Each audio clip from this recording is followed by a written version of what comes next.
Hello, this is NEWSPLUS on Via Television. I am Deborah Ndukaife.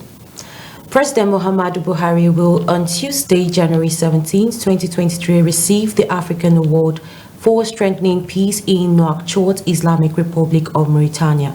He will receive the award in recognition of his leadership role in promoting peace on the continent through regular inventions, councils, and conciliatory position. The award will be presented to President Buhari by the Abu Dhabi Peace Forum, which is an assembly of leaders established in 2014 to pursue new ways to embrace inclusive citizenship, promote lasting peace, and work towards a safer and more sustainable world for everyone. Before the international recognition for serving Nigeria and the larger interest of peace in Africa, the President will participate in the program of the Third Forum of the African Conference for Peace, where he will deliver a speech on milestones and gains in the African peace process. President Buhari will depart for Nouakchott today on Monday and return to Abuja on Wednesday. The Commissioner of Police, Niger State Command, Ogundele Ayodeji, has paid a visit to the district head of Lambata Gwara local government area and the family of the late village head of Lambata, Mohamed Abdusafur. The visit comes barely 48 hours after Abdusafur was attacked by erect youths in his residence on Saturday and later confirmed dead at Federal Medical Center, Gawu Babangida. According to a statement by the police public relations officer, DSP Wasiu Abiodun, the police commissioner, condoled with the district head and family of the deceased. Ayodeji was said to have assured the family that the perpetrators of the dastardly act will be apprehended and shall be made to face the consequences of their actions. Similarly, the CP reportedly visited the scene of the unfortunate incident of a bandit attack at Kafinkoro, Paikoro local government area where Reverend Father Isaac Archie was burnt to death. The assailants set the residence ablaze with a fire suffocating the cleric to death before the body got burnt, Ayodeji said in the statement. The Niger State Governor Abubakar Bello has declared a curfew in Lambata Gwara local government area of the state following violent clash that led to the killing of the village head of Lambata, Mohamed Abdusafur. The Secretary to the State Government SSG, Ahmed Matene, said this in a statement by the Information Officer of the SSG's office, Lawa Tanko. Matene added that the governor directed that the curfew will be imposed on Lambata town from 6 p.m. to 6 a.m. beginning from Sunday, January 15, 2023 till further notice. The SSG disclosed that the restriction was to assist the security agencies to stabilize the situation in the area, save lives, and enable the restoration of law and order. The state government called on the residents of the area to cooperate with the security agents in the urgent task of restoring peace in Lambata, while urging security agencies to ensure the enforcement of the curfew, the statement added. Also, Lagos State High Court will on Monday begin the trial of ASP Drambi Vandi, who allegedly killed a Lagos-based lawyer, Omobolanle Rahim, on Christmas Day. Vandi, attached to Ajire Police Station in Ajah, Lagos State, allegedly shot Rahim dead while she was returning from an outing with her family members. The alleged murder occurred at Ajah, according to a statement signed by Lagos State Attorney General and Commissioner for Justice Moyesore Onibanjo. The trial would be before Justice I.O. Harrison at the Tafa Balewa Square. Vandi appeared before Chief Magistrate C.A. Adedayo on December 30th, 2022, a day after the Police Service Commission approved his suspension over the alleged killing. Vandi will be tried under Section 223 of the Criminal Law of Lagos State 2015. Association of Medical Laboratory Scientists of Nigeria has decried the alarming rate of brain drain in the country, saying that it lost about 906 of its members to human capital flight in 2022 alone. It also frowned at medical tourism by Nigerians, adding that an estimated 664 billion naira is spent yearly on medical tourism in the country. These were some of the observations raised by the association in a communique it issued at the end of the meeting of its National Executive Council held in Uyo, Akwa Ibom State. The association said the 664 billion naira spent on medical tourism yearly could have made Nigeria a health tourism destination if the amount was invested in building health infrastructures in the country. The association further called on the National Assembly to expedite the passage of the bill for an act to amend the University Teaching Hospitals reconstitution of board, etc., which was sponsored by one Bamidele Salami.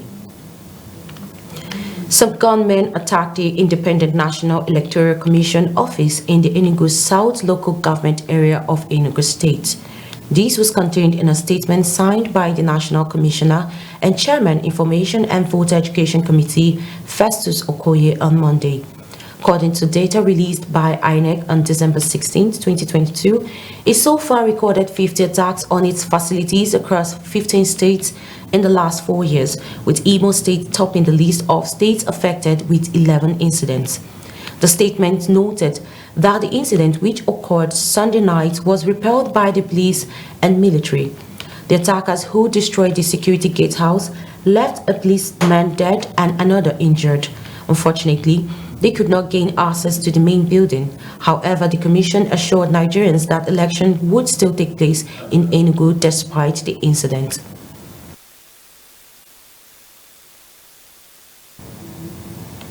And we're going on a short break, and when we return, News Plus continues. Stay tuned.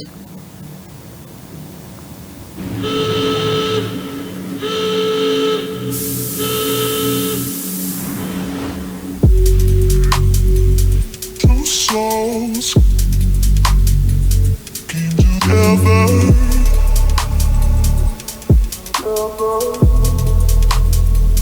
Came together. Two souls came together.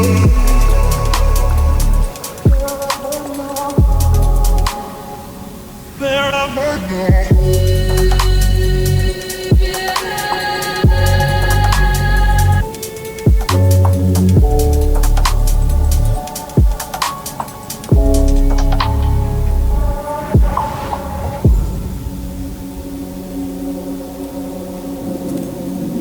Tat Fragrance, the new luxury fragrance for men and women.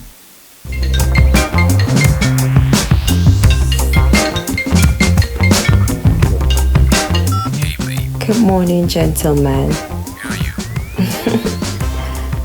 I'm at the Envoy Hotel, Diplomatic Drive 305, here for a business weekend.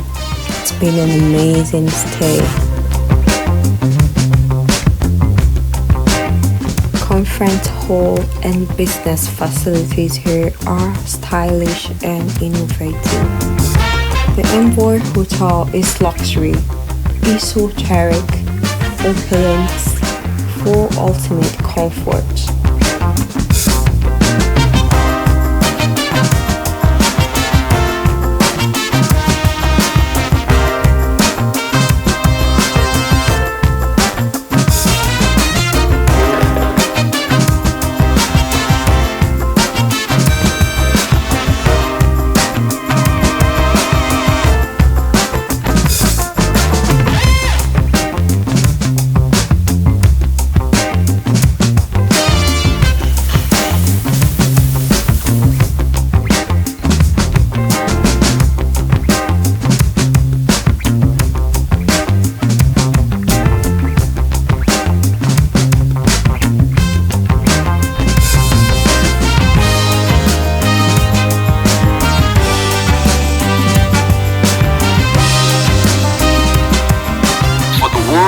Discerning travelers, we are more than just a place to stay. We are an icon of comfort, style, and thoughtful luxury. We are Envoy Hotel.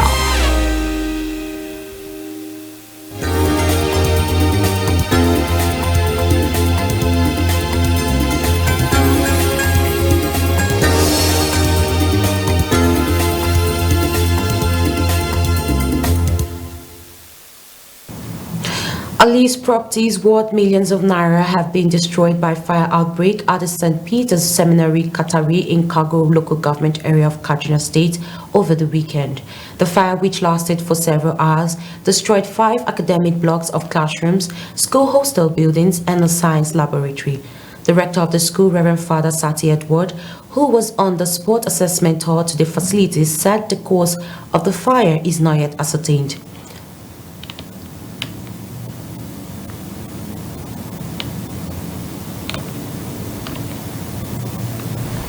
Actually, at that time I was in Kaduna because I was here by 10:30 a.m. I left when they put that call. I had to rush back. When I came back, I met the flame. The youths in the town were here already. They made their efforts to make sure they put out the flame, but the fire was beyond what they could do anything to.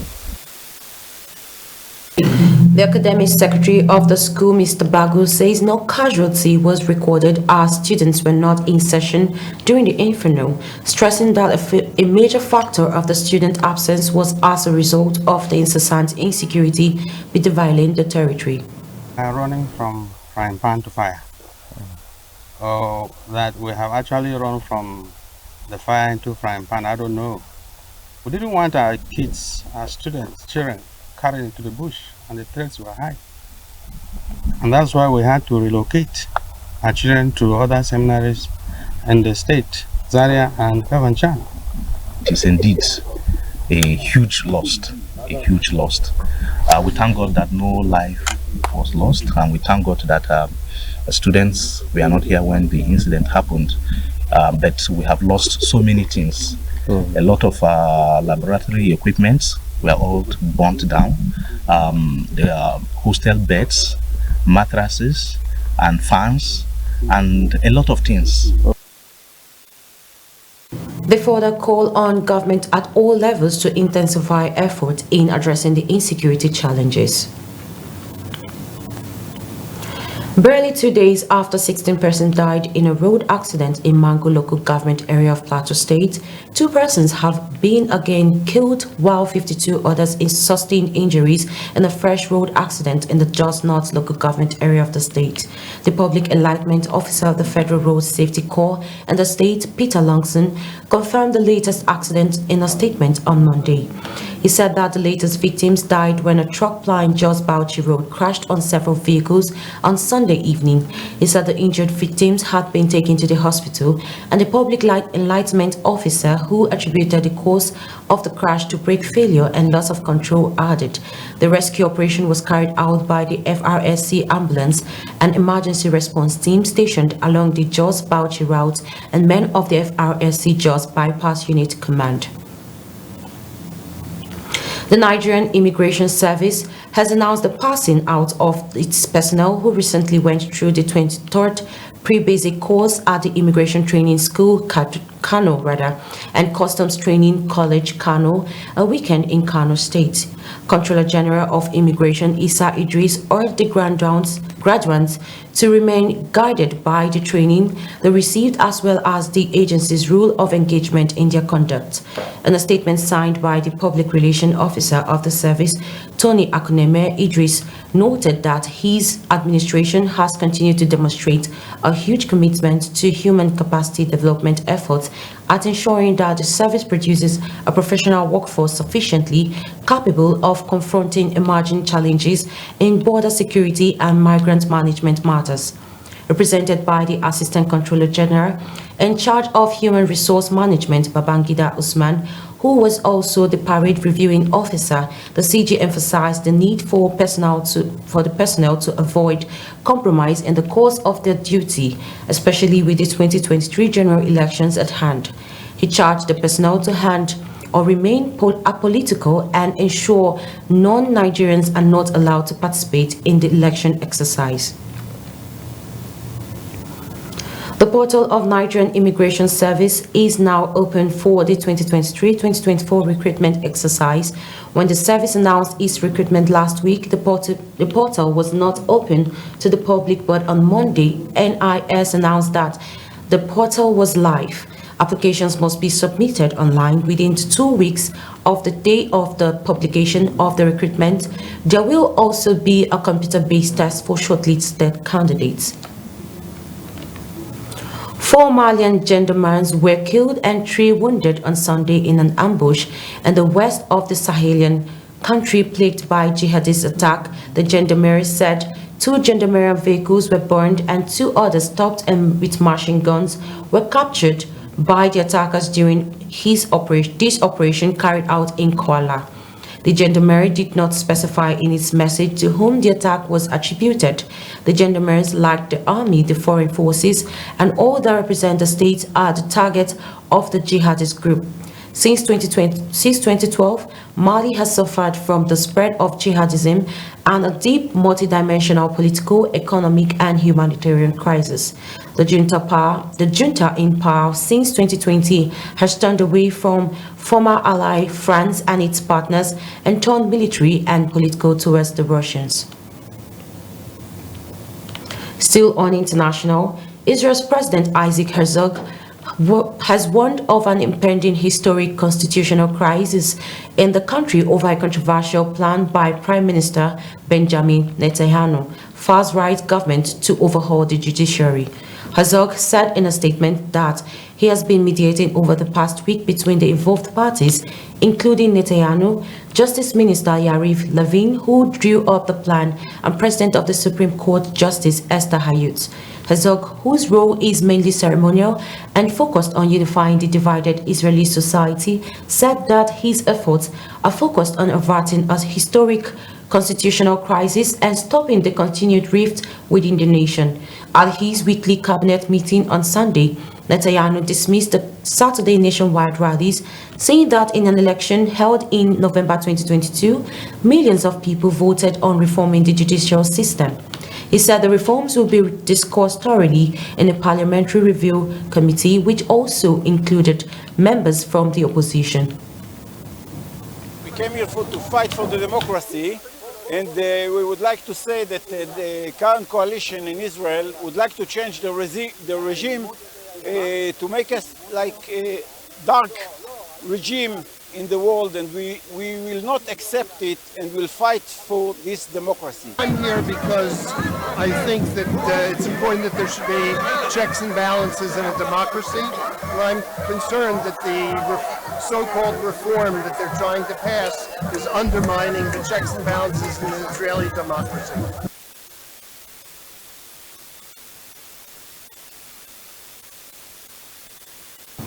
Nepal, the Himalayan nation, observes a day of mourning after the deadliest plane crash in 30 years occurred.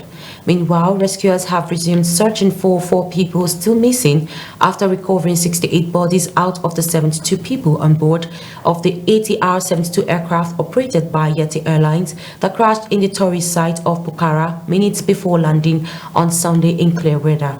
The plane, on a scheduled 27-minute flight from Kathmandu to Pokhara, gateway to the scenic Annapurna Mountains range, was carrying 57 Nepalese, 5 Indians, 4 Russians, 2 South Koreans, and 1 person each from Argentina, Ireland, Australia, and France. Rescuers were battling cloudy weather and poor visibility as they scored the 300-meter, 1,000-foot deep river gorge for passengers who were unaccounted for over 24 hours after the crash. Debris from the airliner was strewn across the crash site, included the mangled remains of passenger seats and the plane's white-colored fuselage. Soldiers used ropes and stretchers to retrieve bodies from the ravine late into the night, with recovery efforts resuming on Monday.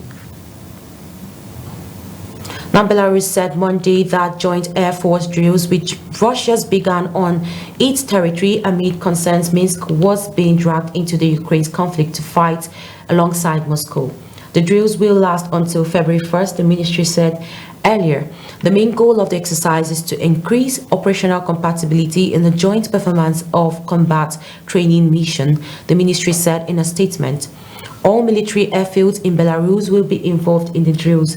The ministry added that exercises will involve training in aerial reconnaissance, joint patrolling of the state border, tactical air assault landing, the delivery of goods and evacuation of wounded. Meanwhile, President Alexander Lukashenko has insisted that he will not send Belarusian troops into Ukraine. The Chinese city of Rili on the southern border is slowly creaking back to life as the country ditches its zero-tolerance COVID strategy after years of strict lockdowns and other grueling restrictions. Bordering Myanmar, the city was a key battleground in the fight to keep imported COVID cases out of China, with residents living thoroughly or truly nearly a dozen lockdowns. Despite the harsh lockdowns, the residents are now optimistic that the city's economy will recover, banking on the city's famed jade and jewelry trade and closeness to Myanmar. Meanwhile, in the Myanmar town of News, residents share their concern over soaring COVID cases in China. And that's all on NEWSPLUS. Many thanks for watching. I am Deborah Ndukai. Please stay tuned and enjoy the rest of our programs.